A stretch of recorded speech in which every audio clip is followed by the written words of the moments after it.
Hey guys, Graves here, and today I want to give a quick preview of HRX 2018, which will be taking place at the Cobb Energy Performing Arts Center in Atlanta, Georgia, from January 4th until January 7th, 2018. Between last season and this one, some changes have occurred to the bracket. To begin with, the placement matches are still best of ones like in years past, but are unavailable for the general public attending the event itself. They will take place on Wednesday, January 3rd, and will be streamed likely on twitch.tv/HighResTV. The winners of these matches will automatically move on to the quarterfinals, while the losers will go down to the knockout matches. The action for those attending the event in person will kick off on January 4th for the two knockout matches, which, unlike previous years, are now best of threes instead of the best of one format it was before. The winners will move on to the quarterfinals where they will play the number one seeds from Europe and North America, while the losers will be going home. On the next day, Friday, January 5th, the quarterfinals will occur, which will be best of three, as they have been in the past. And the day after, on Saturday, January 6th, the best of five semifinals will occur, where the winner will get their shot at lifting Mjolnir in the finals. Finally, on January 7th, the Smite World Championship Finals will take place as a best of five set, with the winners lifting Mjolnir and claiming the title of World Champions. Quick note. The schedule for the Smite Console World Championships is also on the screen, but I will not be covering those 4 teams in this video. I'm specifically covering the 10 teams that are going to be competing in the PC Smite World Championship, though I may make a console preview video in the future. With that little quick rundown underway, let's get this World's Preview video started, starting with the teams that did not qualify for the 2018 Smite World Championship, but came oh so close to doing so. To start this journey of sadness and depression of teams that didn't qualify for Worlds, we're going to start with the North American representatives of Space Station Gaming. On the second day of Super Regionals, the team had to have everything go in their favor to even have a chance at qualifying in a 3-team tiebreaker, and almost everything did until the last match of the day, where Elevate beat Trifecta and knocked Space Station out of Worlds contention. The roster of Scary D, Homie FA, Andinster, Zatman, and Jigs are hoping for a rebound in Season 5, though the question will be how many of them will be returning to the team. Next is the other North American representative that came really close, of Trifecta Gaming. The team was another team potentially a part of the 3-team tiebreaker, along with Space Station Gaming and Elevate. However, they lost their games when it mattered the most, at the end, losing to both Space Station and Elevate to lose their chance at going to Worlds. The question also remains on whether the roster of Kiki So Cheeky, Sinosure, Whirlwind, Snoopy, and Aurora will also stick together going into Season 5. Next up was the European team of Team Dignitas, who are viewed as not just one of the best teams in the region of Europe, but one of the best teams in the entire world, having had great performances at the Spring Final, where they lost in the finals to the Obey Alliance, and winning DreamHack Valencia in the finals against Team Rival. However, when it mattered the most at Super Regionals, they lost, getting swept by Rival early in their trip at Super Regionals, and then losing their first 3 games in the group play, ensuring that they would be eliminated from Worlds contention. The roster of Variety, Cubo Fred, Zeros, Arco, and Trixtank is certainly talented and can work together. The question will be, do they stick together? Finally, the last North American and European team I'm going to be talking about in this section is Noble Esports, a team that had barely much expected of them in this situation. They were going into the group play as the North American Gauntlet winner, and were surrounded by teams much more talented than them. The dream would have been for them to at least pick up a game, but they couldn't even do that, sadly. The roster has actually already seen some changes going into Season 5. The question will be, can this slightly revitalized roster of Noble be enough to push them to the top tiers of North America in Season 5. Next up, we'll move on to the international teams that failed to win their regional qualifiers, and as a result are not going to the Smite World Championship, and we'll start with the Oceania representatives of Legacy Esports, a team that has always been on the top echelons of the region, but have never gotten to that final step of qualifying for the World Championships. The roster played in a very competitive 5-game set against Stella Esports, but lost in the very end to a backdoor attempt. The question is, going into Season 5, can they finally break their multi-year curse and make it to Worlds? Next up is the Latin American representatives of HalfNet Esports, who made it to the regional finals in surprising fashion by beating last year's Worlds representative of Lich Esports in 5 games. However, by the time the regional finals hit, their opponents were just too strong. Nocturnes Gaming proved to be the dominant team, and HalfNet would end up losing 3-1. The question is, can this team keep up their pace going into Season 5 and potentially get a spot at Worlds? Next up is the Southeast Asian representatives of Team Viral, a team that was dominant throughout Season 4 in winning both Split 1 and Split 2 in the Southeast Asian region. However, by the time the Split 3 final came, they just couldn't close it out when it mattered the most. They were even up 2-0 in the Split 3 final before being reverse swept by Entity Gaming. The question now remains, can this once dominant team strike back with a vengeance in Season 5? Finally, the last team that did not qualify for Worlds that I'll be talking about is the Brazilian representative of ETEZ Esports, who played fantastically during their regional final. However, they came up just short, losing to Black Dragons in 5 games. The future's looking bright for this roster. Can they keep it up? And now, we move on to the teams that will be representing each of their respective regions at the 2018 Smite World Championship. The first of the 10 teams I'll be talking about is Luminosity Gaming, North America's second seed, and the Fan Darlings. The team qualified for the 2018 Smite World Championship by beating Space Station Gaming in 5 games at Super Regionals. However, they did not win the North American Regional Championship. Besides their rookie Soul Laner and Aquarius, all other members of the team have made an appearance at the World Championships before, with Mask having been at 2 World Championships, Baskin at 3, and Barracuda and Jeff Hindla at all 4 Smite World Championships so far. The question now will be, can this team go back to the glory days of old, and can North America finally capture another World Championship? Their opponent in the placement stages will be the number 1 seed from Oceania, Scylla Esports, a team that literally used a backdoor strategy to get to the World Championship after a competitive set with Legacy Esports. For all 5 members, this is their first Smite World Championship, and they have lofty expectations. The region of Oceania hasn't even won a game at the Smite World Championship since their first year in 2016. Can this team finally get OCE at least a win at the World Championship? Next up are the 2-time defending world champions of NRG Esports, who had a rather disappointing Season 4, to be completely honest. They did not do well at the spring final, going out in the quarterfinals, and went out in the semifinals at the summer final. In fact, it got to the point where Dimmy, their 2-time world champion solo laner, ended up retiring due to other issues, and was replaced by former Obey Alliance solo laner Maniac.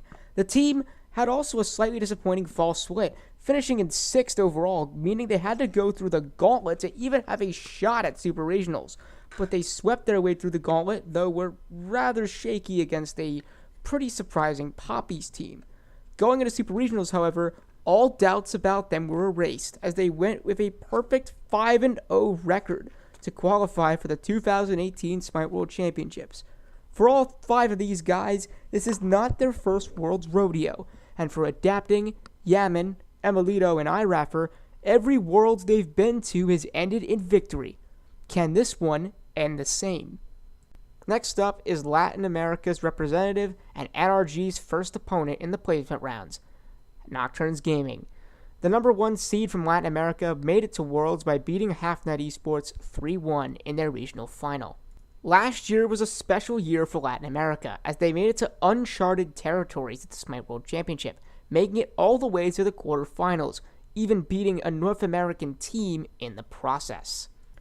The key player to look at is their mid laner, NozQ, also formerly known as Nozex and Nozier, who's had a lot of experience for the Latin American region at the World Championship, and was an instrumental piece of Lich's victories at Worlds last year. Can he keep going? And after all, it is LATAM facing a team that went 5-0. We've seen it happen before. Can history repeat itself?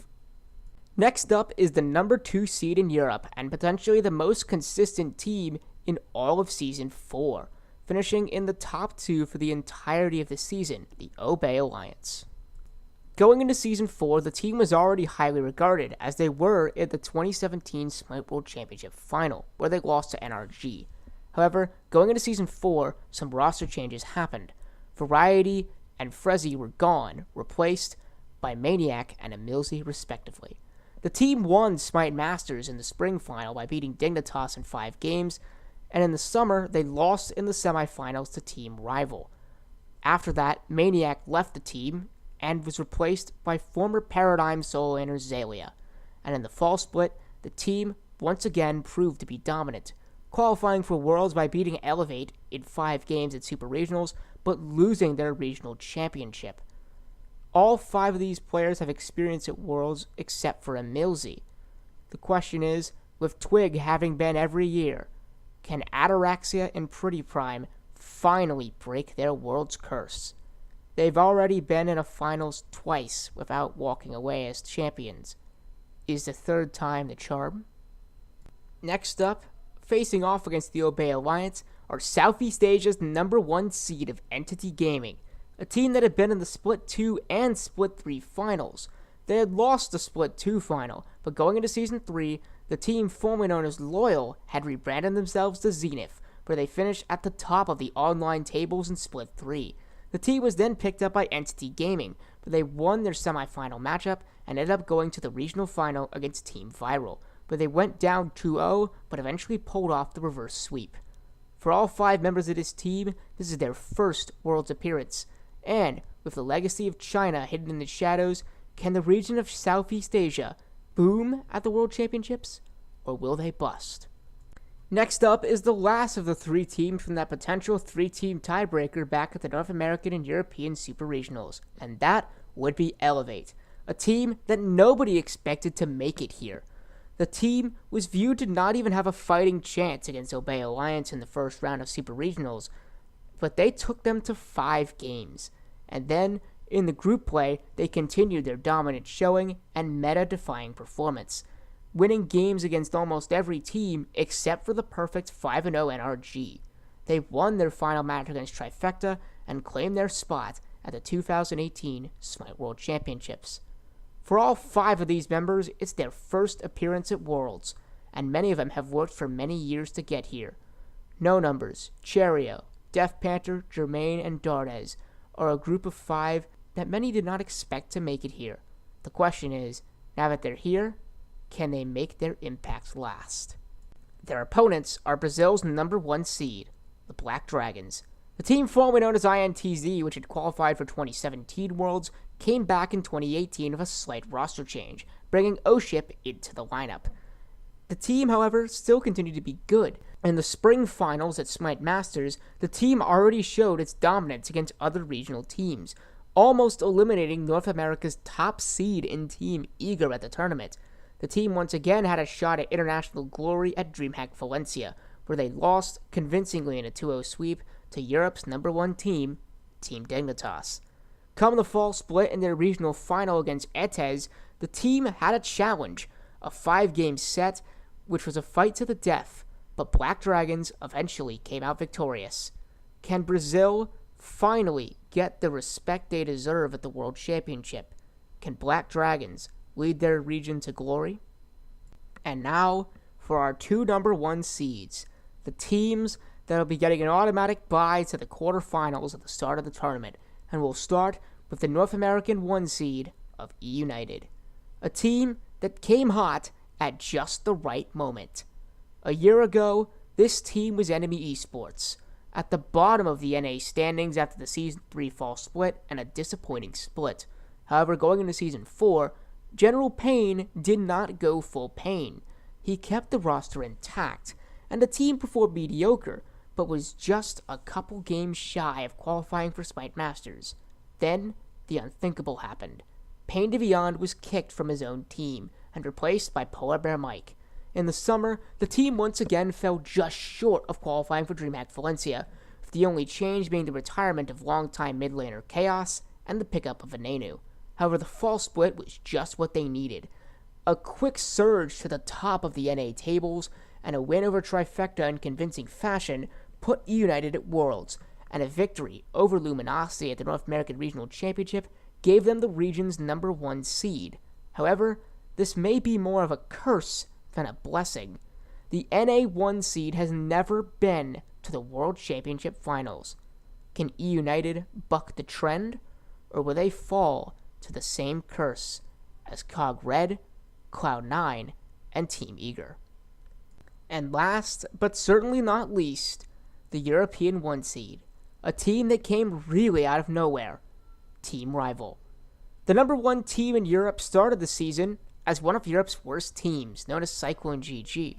The team looked inexperienced at the start of the year. However, coming hot at just the right moment near the end of the spring split, they qualified for decent positioning at the spring gauntlet LAN, where they showed their first true signs of dominance, beating some pretty good teams like Enix and NRG, to get to Smite Masters, where they made it all the way to the semifinals before losing to the eventual champions, the Obey Alliance.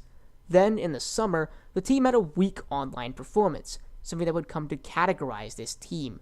However, they finished just well enough to qualify for DreamHack Valencia, where they trounced their way through their side of the bracket, making it to the finals, where they would lose in 5 games to Team Dignitas. Then, in the fall, the team once again struggled online, but finished in 3rd. Starting out their Super Regionals run against Team Dignitas, they didn't just win the rematch of the DreamHack Valencia final, they swept it. And then in the regional final against the Obey Alliance, Rival came out victorious for their first ever LAN win and the spot of Europe's number 1 seed at the 2018 Smite World Championships. Last year from this position, NRG Esports won it all. Can Rival repeat the feat? They've gotten better throughout the year. Can they now take one last step and win Worlds?